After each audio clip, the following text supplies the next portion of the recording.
The roots of Clan Robertson can be traced back to Crinan, Lord of Atholl, and hereditary lay Abbot of Dunkeld.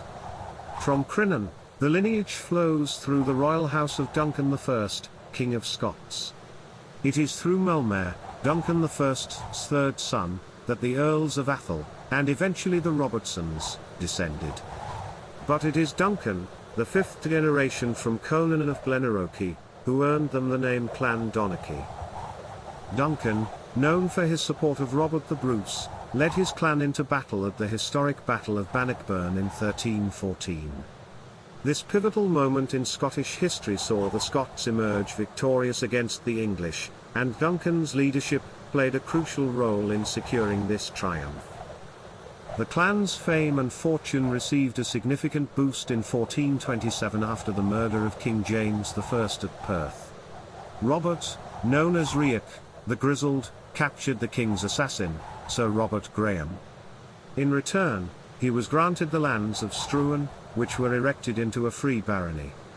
Symbolically, the clan's coat of arms was augmented to include a hand holding an imperial royal crown, and a naked man in chains, representing the regicide. As with many clans, the Robertsons faced their fair share of challenges.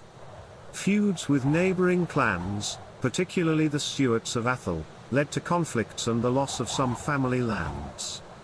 Tragedy struck when the eighth chief was murdered, leaving behind a debt-ridden estate.